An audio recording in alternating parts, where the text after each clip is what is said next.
create a permanent armaments industry of vast proportions. How to do this? 3.5 million men and women are directly engaged in the defense establishment. We annually spend on military security alone more than the net income of all United States corporations. Now, this conjunction of an immense military establishment and a large arms industry is new in the American experience. The total influence, economic, political, even spiritual, is felt in every city, every state house, every office of the federal government. We recognize the imperative need for this development, yet we must not fail to comprehend its grave implications. Our toil, resources, and livelihood are all involved. So is the very structure of our society. In the councils of government, we must guard against the acquisition of unwarranted influence, whether sought or unsought, by the military-industrial complex. The potential for the disastrous rise of misplaced power exists and will persist.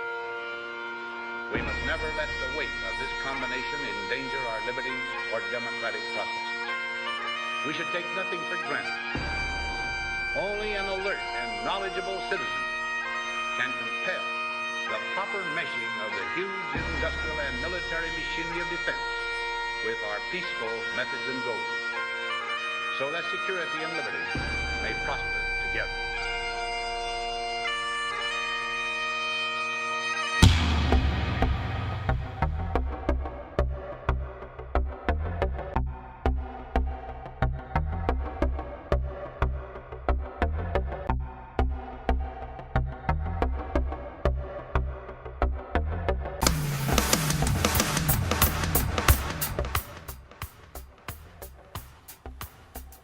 Hello, I'm author H. Michael Sweeney, and while I've written several books, I'd like to speak to you today about this one, Fatal Rebirth. It's actually a 4-volume book set. This is volume 3. It is a history of the New World Order of sorts, from about 1947 on into the future. In fact, 2 different futures. One showing what will happen if they have their way, and you won't like that one. And the other, one possible way to stop that future. And very key to that plan is you, because you have the ability to stop them. The book will tell you how. Now, in order to interest you, what I'd like to do is read to you from the preface, which will tell you a little bit more about it. I read, "Truth cannot live on a diet of secrets, withering within a web of entangled lies. Freedom cannot live on a diet of lies, in the end surrendering to the veil of their oppression. The human spirit cannot live on a diet of oppression, being subservient against the will to that unchecked evil. God, as truth incarnate, will not long let stand a world devoted to such evils. Therefore, let us have the truth and freedom our spirits require, or let us die seeking these things. For without them, we shall surely and justly die in an unjust world." Now we have a dark, difficult-to-see shadow across this land. It is a secret shadow, one built upon by lies disguised as truth, dedicated to the works of tyranny and oppression in the guise of freedom's cause, and driven by the darkest of evil wearing the mask of good intent. This shadow lusts for and worships power, and applies it with great and frequent abuse to acquire even greater power. It wants the ultimate power to control the world, to decide who lives and who dies, and directly or indirectly, to own and control all things. Many do not yet see it, and sadly will not, until it is too late.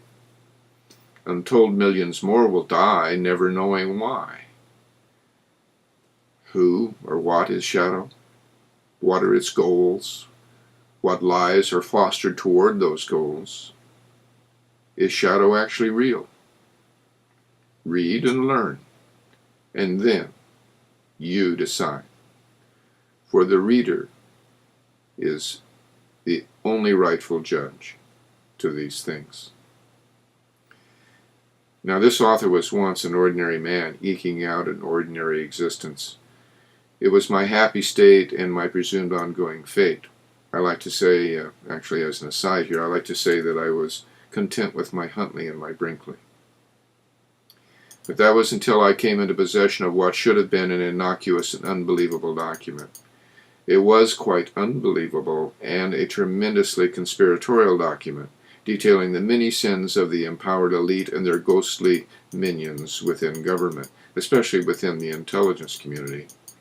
Preposterous as it seemed on the surface, something within that document must have been true, for merely mentioning its existence to the wrong people transformed my ordinary life into an extraordinary 007 nightmare. In simplest summary, they spent perhaps $250,000 in a single month surveilling me and manipulating my life in devious ways, destroying my income and driving me into bankruptcy, destroying my family unity and much more, a battle that lasted nearly 6 years and offered skirmishes for years more, even to this very day.